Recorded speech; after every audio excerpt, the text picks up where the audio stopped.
Aujourd'hui, nous débattons d'une loi indécente. Indécente parce qu'elle détourne l'attention d'une catastrophe humanitaire, sociale et écologique sans précédent à Mayotte. Indécente parce qu'elle instrumentalise la détresse des Mahoraises et des Mahorais au service, j'ose le dire, d'une stratégie électorale dangereuse. Indécente enfin parce que Mayotte souffre. Et face à cette souffrance, quelle est votre réponse? Durcir encore l'accès à la nationalité? Restreindre encore un peu plus les droits du sol? Ajouter de nouvelles contraintes aux enfants de Mayotte? Quelle indécence! Mayotte est un département de la République que vous traitez comme une exception permanente, comme un territoire de toutes les régressions. Depuis 2018, les conditions d'accès à la nationalité française y ont déjà été restreintes par la loi Collomb. Cette dérogation territoriale impose déjà des critères plus stricts aux enfants nés à Mayotte. Pour quels effets, monsieur le ministre? Mélanie Vogel a déjà répondu à cette question. Aucun sur l'immigration. Et j'ajouterai aucun sur la pauvreté, aucun sur les tensions sociales. La seule conséquence a été de priver de nombreux jeunes d'une nationalité à laquelle ils avaient droit, de fabriquer des invisibles, de créer une citoyenneté de seconde zone. Avant le cyclone, nous étions déjà dans une situation catastrophique.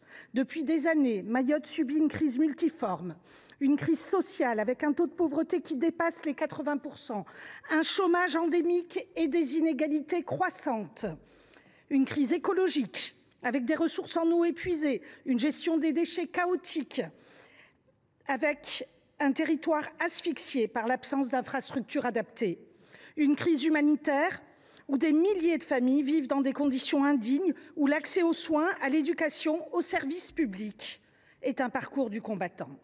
Et puis, le cyclone Chido est venu balayer ce qui restait, détruisant des milliers de foyers, arrachant les toits, inondant les terres, laissant derrière lui un paysage de désolation.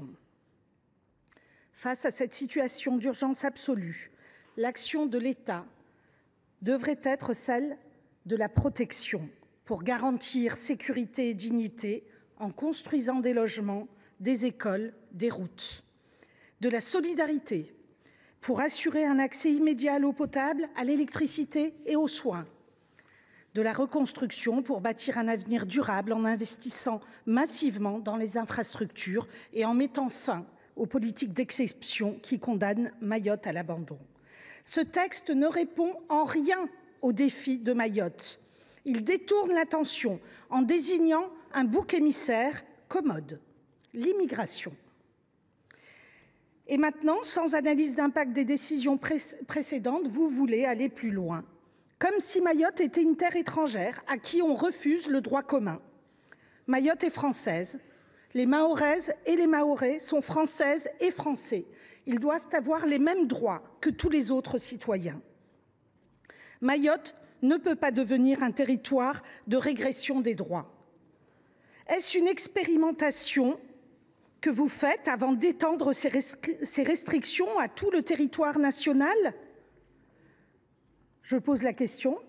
Le droit du sol n'est pas une faille, ce n'est pas une erreur, ce n'est pas une faiblesse. Le droit du sol, c'est une conception de la nation qui repose sur l'inclusion et l'intégration. Vous voulez faire croire que l'immigration est le problème, alors même que le véritable problème à Mayotte est l'abandon de l'État. Depuis des mois, votre majorité multiplie les attaques contre les étrangers et contre les principes républicains. Hier, vous avez voulu interdire le port du voile dans le sport. Aujourd'hui, vous vous en prenez au droit du sol. À force de reprendre les obsessions de l'extrême droite, vous lui préparez le chemin. Vous alimentez ses thèmes, vous normalisez son discours. Alors nous allons nous battre. Nous nous battrons pour nos valeurs républicaines. Nous allons nous battre dans cet hémicycle, nous allons nous battre dans la rue, nous allons nous battre partout. Parce que nous refusons cette musique nauséabonde de l'exclusion et du rejet de l'autre. La France a besoin de solidarité, pas de discrimination. La France a besoin d'un État qui assume ses responsabilités, pas d'un État qui stigmatise. La France a besoin de justice sociale, pas d'une surenchère sécuritaire inefficace. Nous voterons contre cette loi indécente, dangereuse et indigne.